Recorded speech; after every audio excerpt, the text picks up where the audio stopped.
আজকে আমরা দেখব ইকুয়েশন অ্যান্ড সিম্বল কিভাবে ইনসার্ট করতে হয়। কারণ এগুলো খুবই গুরুত্বপূর্ণ। অনেক সময় স্কুলের, কলেজের প্রশ্ন তৈরি করতে গেলে দেখা গেছে যে ইকুয়েশন প্রয়োজন হয় এবং অনেক সময় অঙ্ক করার ক্ষেত্রে বা কোনো কিছু তৈরি করার ক্ষেত্রে ইকুয়েশনটা কেন লাগবে আমরা একটু দেখব। আর সিম্বলগুলো আপনি আপনার লেখাকে এবং আপনার কনটেন্টকে অ্যাট্রাকটিভ করার জন্য আপনি সিম্বল ব্যবহার করতে পারেন। তাহলে আমরা চলেন দেখি কিভাবে এটিকে ব্যবহার করে।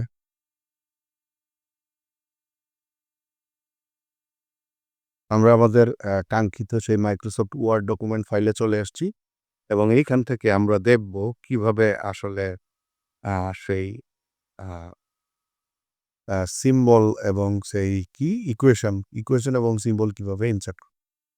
তাইলে আমরা প্রথমে হোম পেজে থাকবে এটা ডিফল্ট ভাবে। আমরা তারপরে চলে যাব ইনসার্টে। ইনসার্টে যাওয়ার ফলে একদম ডান দিকে দেখেন এই যে ইকুয়েশন এবং সিম্বল। প্রথমে আমরা ইকুয়েশন দেখি, ইকুয়েশনটা কি আসলে?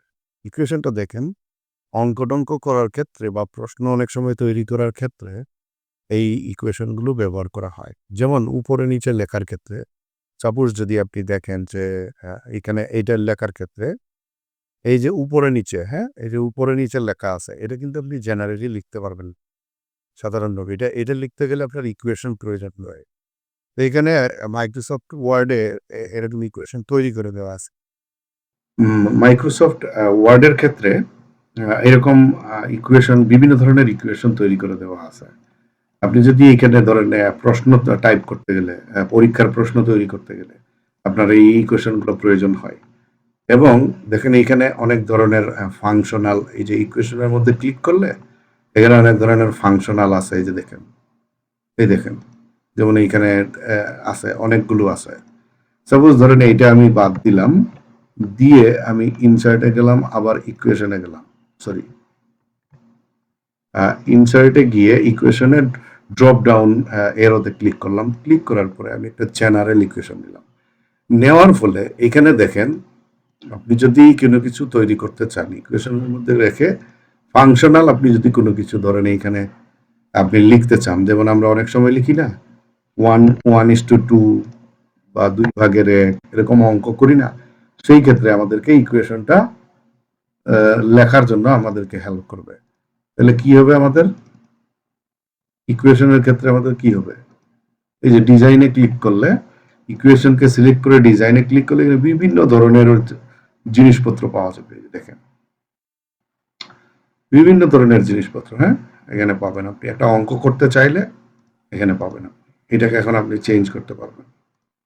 এখানে আপনি 2 এর জায়গায় 3 দেন, 5 দেন, 5 দেন, 6 দেন, এরকম। তাহলে আপনি আপনার মতো করে এটাকে কাস্টমাইজ করতে পারবেন। এরকম অঙ্ক কিন্তু আছে। আবার আপনি যদি এইখানে ক্লিক করেন, দেন সব সিলেক্ট হয়ে যাচ্ছে, হ্যাঁ, সব সিলেক্ট হয়ে যাচ্ছে। তাহলে এইখানে ক্লিক করলে আপনি দেখতে পারবেন যে এই জায়গায় মানে লাইনার চেঞ্জ করতে পারবেন, তারপরে দেখেন তো লিনিয়ারটা চেঞ্জ করতে পারবেন। এই যে লিনিয়ার চেঞ্জ হয়ে গেল, তার মানে আপনি এইখানে রাইট বাটন ক্লিক করে এটাকে সিলেক্ট করবেন, সিলেক্ট করে রাইট বাটন ক্লিক করবেন, করার ফলে আপনি এই লিনিয়ার চেঞ্জ করতে পারবেন। প্রফেশনালটা কি দেখি একটু, আচ্ছা এইখান থেকে লিনিয়ারে চেঞ্জ করা যায় মনে হয়। ওকে, তারপর হচ্ছে সাইজ ইনক্রিজ ডিক্রিজ করতে পারবেন, এগুলোর সাইজ ইনক্রিজ। তারপরে এই যে রেডিক্যাল জিনিসগুলো আছে, এই যে রুট ওভার আমরা বলি না, হ্যাঁ, রুট ওভারের অঙ্ক বসাই দিবেন এখানে। যেখানে মাউস রাখবেন, ওইখানে কিন্তু ইয়েটা বসবে। এই যে নিচে বসলো রেডিক্যাল, বিভিন্ন ধরনের রেডিক্যাল আছে। তারপর ইন্ট্রিগাল আছে। ইন্ট্রিগাল ধরেন ম্যাথের ক্ষেত্রে, যারা পরীক্ষার প্রশ্ন তৈরি করে এদের ক্ষেত্রে খুব ইজি একটা বিষয়। ব্র্যাকেট আছে, হ্যাঁ, ব্র্যাকেট তৈরি করতে হবে। ফাংশন আছে, বিভিন্ন ধরনের ফাংশন আছে।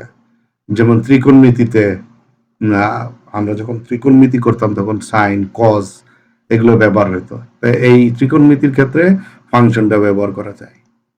তারপরে এখানে আরো কিছু এসেন্ট আছে, এসেন্ট, হ্যাঁ। তারপর লগ আছে, এই যে লগ, আমরা ত্রিকোণমিতিতে লগ করছিলাম, লগের অঙ্ক, হ্যাঁ, যখন করে পরীক্ষার প্রশ্নপত্র তৈরি করলে এই ক্ষেত্রে তৈরি করা যাবে। অপারেটর আছে, বিভিন্ন ধরনের অপারেটর, ম্যাট্রিক্স আছে, এখানে বিভিন্ন ধরনের ম্যাট্রিক্স আপনি এখানে ইয়ে করতে পারবেন, ঠিক আছে, বিভিন্ন ধরনের ম্যাট্রিক্স আপনি তৈরি করতে পারবেন, হ্যাঁ। এই তাহলে কি শিখলাম আমরা? ইনসার্ট থেকে ইকুয়েশন শিখলাম, তাই না? ইকুয়েশন কি এটা আমরা এখানে লিখে দিতে পারি, ইকুয়েশন কি। আবার যাই, ইকুয়েশনে ডাইরেক্ট ক্লিক করলে এরকম আসবে, কিন্তু যদি ড্রপ ডাউনে ক্লিক করেন তাহলে সেই ক্ষেত্রে ইকুয়েশন, এখানে ড্রপ ডাউনে ক্লিক করলে আপনি বিভিন্ন ধরনের ইয়ে পাবেন। তারপরে নিউ, ইনসার্ট নিউ ইকুয়েশন, এই নিউ ইকুয়েশনের ক্ষেত্রে এখানে আপনি লিখতে পারেন, হ্যাঁ, আপনি লিখে লিখে তৈরি করতে পারেন। যেমন সব সময় আপনি নিউ তৈরি করবেন আপনার মতো করে। তাহলে ইনসার্টে গিয়ে, ইকুয়েশনে গিয়ে ইনসার্ট, এইখান থেকে আপনি এখন একটা দুইটা করে আপনার যেটা যেটা লাগে, সাপোজ এটা আপনার লাগলো, তারপরে আপনি একটা প্লাস চিহ্ন দিলেন, তারপরে আপনার আবার এটা লাগলো, তারপরে আপনি একটা প্লাস চিহ্ন দিলেন, তারপরে আপনার ধরেন এটা লাগলো, তারপরে একটা মাইনাস চিহ্ন দিলেন, তারপরে আপনার কোনটা লাগবে, ধরেন এইটা লাগলো। এখন এইটার এটা সমান সমান কি,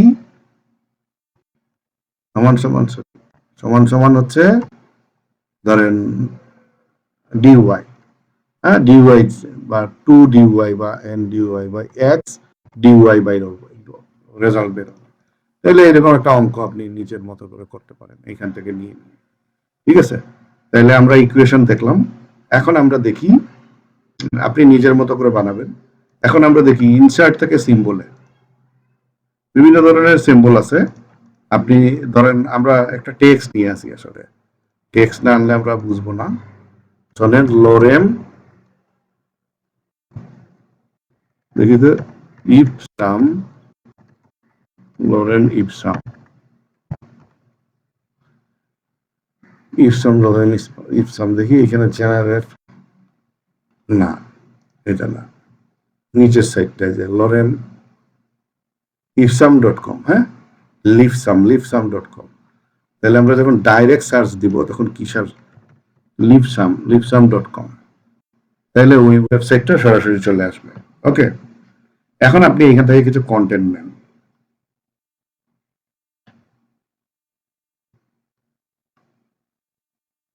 এখান থেকে কিছু কন্টেন্ট নিয়ে নেব আমরা, নিয়ে এখানে পেস্ট করব।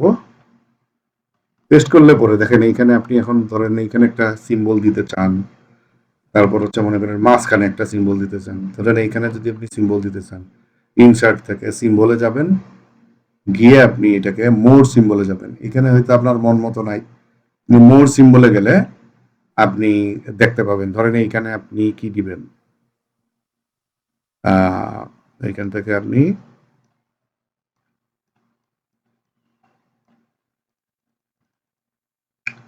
এখানে সাপোজ আপনি এই সিম্বলটা দিতে চান, তাহলে ইনসার্ট করেন, তাহলে ওটা চলে আসলো, দেখছেন, এরকম করে। আবার যদি আপনি এটাকে ক্লোজ করে দিয়ে আপনি অন্য সিম্বল দিতে চান, সাপোজ আপনি দিতে চান হচ্ছে টিক চিহ্ন, তাহলে টিক চিহ্ন দিলেন, হ্যাঁ। আবার এইখানে সিলেক্ট করে জায়গাটা সিলেক্ট করতে হবে, যে জায়গায় আপনি সিম্বল দিতে চান ওই জায়গাটা সিলেক্ট করে আপনি সিম্বল দিয়ে দেবেন। এটা তখন এই আপনার ড্যাশবোর্ডে চলে আসবে, এই যে দিয়ে দিলেন।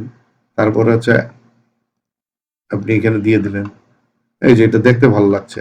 আবার মনে করেন এইখানে আপনি অন্য কোনো সিম্বল দিতে চান, আপনি তাও নিয়ে আসতে পারবেন। সাপোজ আপনি যদি সিম্বলে চান, মোর সিম্বলে যাওয়ার পরে আপনি এইখান থেকে এই যে ফন্ট, এইখান থেকে আপনি ড্রপ ডাউনের উপরে ক্লিক করে আপনি নিচের দিকে চলে যাবেন। নিচের দিকে গেলে উইংস কি উইংডিংস 2 3 4 এরকম আছে। এইটাতে প্রথমটাতে ক্লিক করেন, এখানে দেখেন দেওয়া আছে, এই দেখেন, এটা যদি দিয়ে দেন আপনার যে কোনো ধরনের সিম্বল, ওই দেখেন টিক চিহ্ন, হ্যাঁ, এটাকে এটাকে আপনি চাইলে এইখানে আবার দিতে পারেন, দিলে হচ্ছে এই চলে আসলো, এখানে স্পেস দিয়ে দেন, এখানে দিয়ে দেন একটু, ওকে। এখন আপনি লাইনের মাঝখানে যদি দিতে চান, মানে প্যারাগ্রাফের মাঝখানে, সাপোজ এই জায়গায় যদি দিতে চান, তাহলে আপনি এইখানে দিয়ে দিলেন, ইন্ডিকেট করলো। কখনো সাধারণত প্যারাগ্রাফের ভিতরে দেয় না, কিন্তু যদি আপনি চান যে না আপনার একটু খোয়াইছে হলে আপনি একটু দিলেন, তাহলে এইখান থেকে আপনি একটু দিতে পারেন, হ্যাঁ, এরকম ইন্ডিকেট করে দিলেন, মানে হাইলাইট করার জন্য, মানুষকে অ্যাট্রাক্ট করার জন্য আপনি একটু এটা কাজটা করলেন। আরো বিভিন্ন ধরনের সিম্বল আছে, আপনি চাইলে এখান থেকে ব্যবহার করতে পারবেন। আমরা দেখি আর কি কি সিম্বল আছে। আমরা ইন্ডিংস 2 তে চলে যাই, সরি 2 তে চলে যাই। দেখেন এইখানে অনেক সুন্দর সুন্দর আছে, এইখান থেকে এরো চিহ্ন দিয়ে দিয়ে আপনি দেখে দেখে আসবেন। আপনি চান যে এরকম একটা ঘর ঘর টাইপের দিবেন, চারকোনা টাইপের দেন না, চারকোনা টাইপের, ওই দেখেন চারকোনা টাইপের হয়ে গেল। হুম, তারপরে আপনি এখানে একটা ঘর ঘর দিতে চান, ঘর দিলেন। হুম, প্রথমে ঘর দিলেন, ভালো লাগলো, দেখতে ভালো লাগে কন্টেন্ট গুলা। এরকম আমরা সিম্বল ব্যবহার করি। এখন অনেকে আছে লেখার ক্ষেত্রে ওয়ার্ডে অনেক সিম্বল আছে, ওয়ার্ডে যখন আপনি লিখবেন তখন এখানে ব্যবহার করবেন। আবার অনলাইনের ক্ষেত্রে কিন্তু আবার আলাদা, অনলাইনের ক্ষেত্রে আপনি অনলাইন থেকে অনেক কিছু পাবেন, অনেক সিম্বল। তো সেটা পরের বিষয়, পরে আমরা দেখব, যখন আমরা আরো সামনে একটু ডেপথে যাব তখন আমরা দেখব। তাহলে এই মাইক্রোসফট ওয়ার্ডের কমপ্লিট একটা আইডিয়া আপনি পেয়ে গেলেন। আমি মনে করি যে এটা আপনি প্র্যাকটিস করলে ভালো কিছু শিখতে পারবেন। এবং শিক্ষকরা আসলে খারাপ শেখায় না, কিন্তু সবকিছু প্র্যাকটিসের উপর নির্ভর করে। আপনি ভালো প্র্যাকটিস করলে ভালো পারবেন, আপনি যদি প্র্যাকটিসই না করেন তাহলে আপনি কিছুই পারবেন না। ঠিক আছে, এটা একটা বিষয়। আর প্রথমত এরপরে শেষে বলি যে পরবর্তীতে আরো ভালো ভালো ভিডিও আসছে আপনাদের জন্য। আশা করি মাইক্রোসফট ওয়ার্ড নিয়ে বা মাইক্রোসফট অফিস নিয়ে আপনাদের আর কোনো ঝামেলা থাকবে না। আমি সেইভাবে চেষ্টা করে যাচ্ছি। এবং এটাও বলি যে ভিডিওগুলো ভালো লেগে থাকলে কাইন্ডলি আপনি লাইক করবেন, শেয়ার করবেন এবং অন্যকে দেখার সুযোগ করে দিবেন, আপনি শেয়ার করে দিবেন। এবং আপনার বন্ধু, আপনার আত্মীয় স্বজন, আপনার প্রতিবেশী অনেকে হতে পারে, আপনার ক্লাসমেট হতে পারে, সবাইকে আপনি সাজেস্ট করলেন যেন এই ভিডিওগুলো দেখে। এবং দেখলে, ভিডিও দেখলে আসলে লস নাই, মানুষ শিখতে পারে, জানতে পারে। তো সেই জন্য দেখবেন এবং পাশাপাশি লাইক করবেন, কমেন্ট করবেন এবং শেয়ার করবেন এবং সাবস্ক্রাইব করে পাশে থাকবেন।